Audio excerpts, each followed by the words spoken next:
Thank you, Rabbi, for that amazing message. I second that and third it. Our last speaker tonight is Rabbi Levitansky. He is the National Director for Community Development at the BMG, Beit Medrash Gavoha. For those of you who don't know, that's the Lakewood Yeshiva. Before that, he was the Associate Dean at the St. Louis Kollel. And he asked me when I sat next to him if I Googled him, and I said, yeah, nothing comes up. That's it. That's all I got. So I had to do special research to let you all know that he hails from Cleveland, Ohio. He is a fellow Buckeye. And I was lucky enough to hear him speak 10 days ago in Lakewood. And if he doesn't speak about Moscow tonight, ask him while you're having dessert.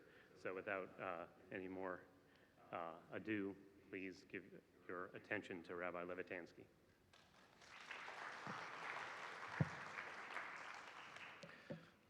Thank you, Daryl. That was pretty painless.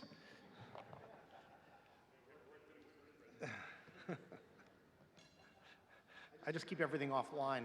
I hired a right company. It's hard being the last speaker, and it's harder after so many great speakers. But I will share with you a story about Moscow in a minute. I wasn't sure if I should share it, but you pushed me over the edge. Bishus Rabbi Morris, Rabbi Teichman, Rabbi Kappenstein, Rabbanim, Kollel partners, and friends. It's very exciting for me personally. I do travel to many communities, generally there, in and out quickly, speaking to people, but to come to a celebration where they're celebrating the success and see the broad array of people that are coming to join here together is very, very meaningful to me.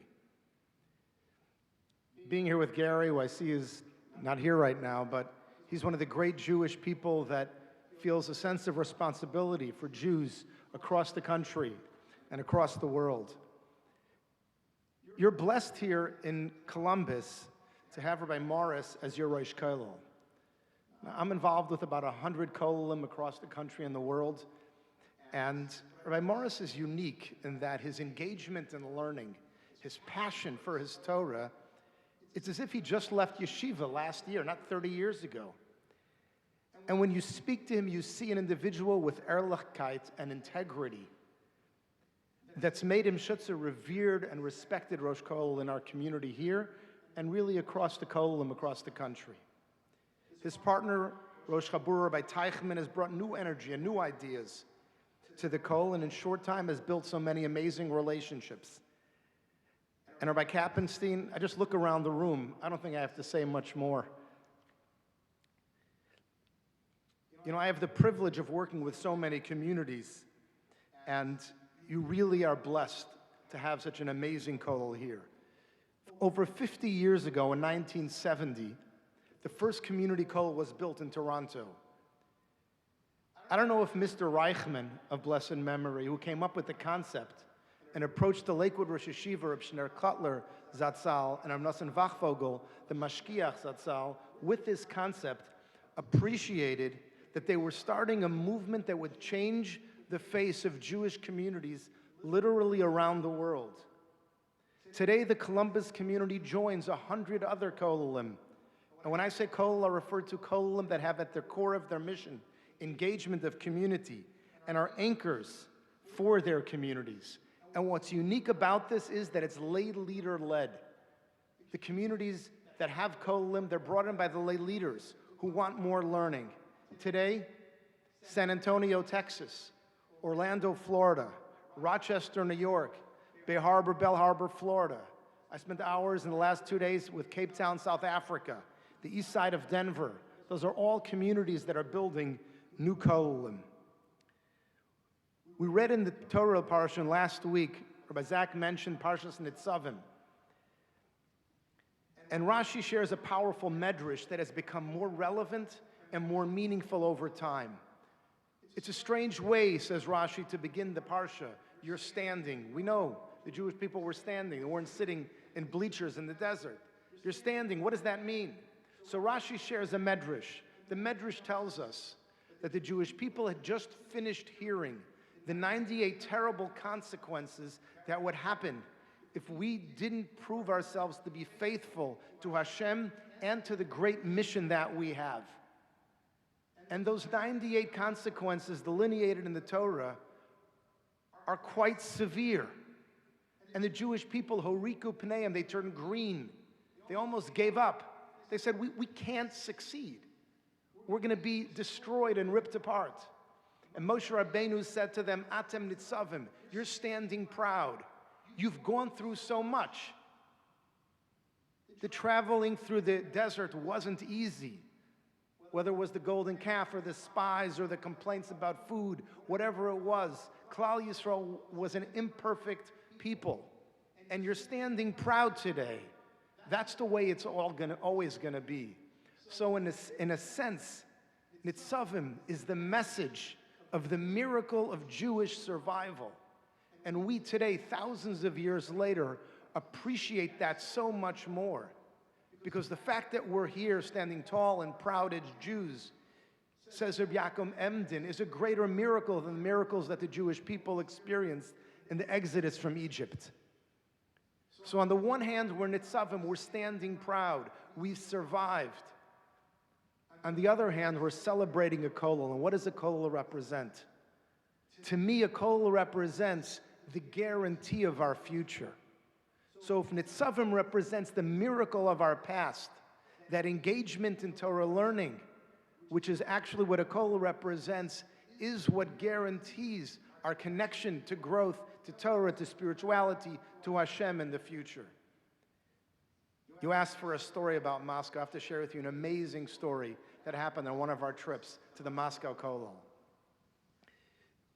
We were there on a mission for Operation Open Curtain, an institution led by, some of you may know from Cleveland, Reuven Dessler, and many others are involved. And when I started the Kollel in Moscow, I ended up partnering with Operation Open Curtain on their amazing work there. So we were spending a Shabbos with the Jewish community in Moscow.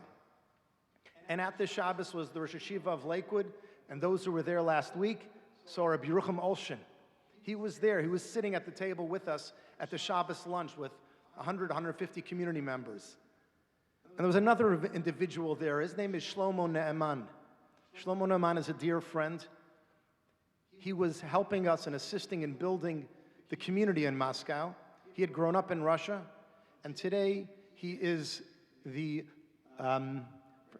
like the mayor of the Gush area outside Yerushalayim. A powerful leader, a passionate individual, someone who loves Torah and loves Eretz Yisrael.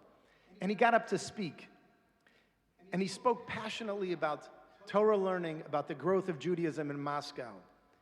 And then he turns to the Rosh Hashiva, Rabbi Yerucham. And I'll never forget this moment. And he turns to him and he was speaking in Ivrit.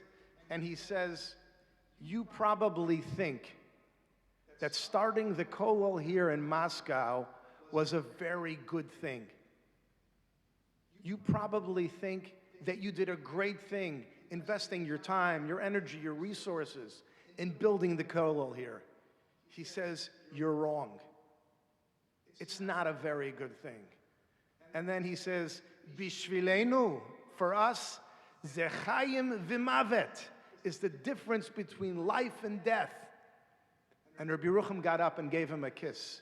And it was such a powerful moment to see a community like no other that had been shut off for 70 years from every vestige of Yiddishkeit, to appreciate so deeply how the future is defined by the capacity to have an institution that stands for one thing and one thing alone, Torah learning. I want to end with one last thought.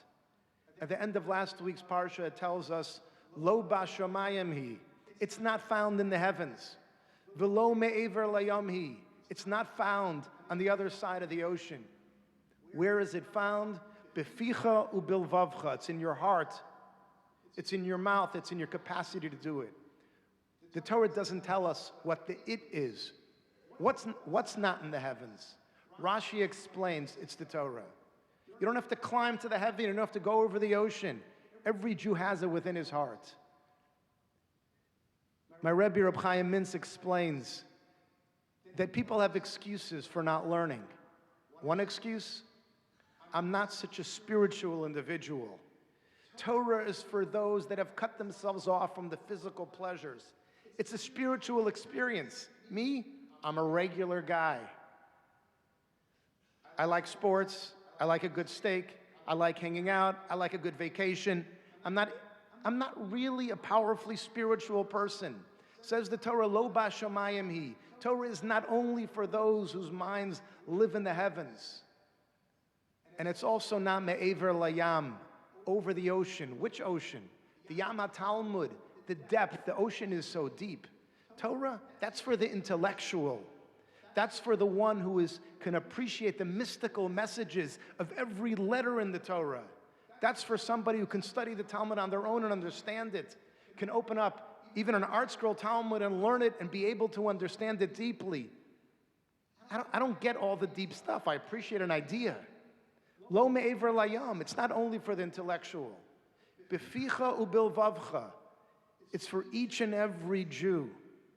I don't think there's a more potent and powerful message for what this kollel represents.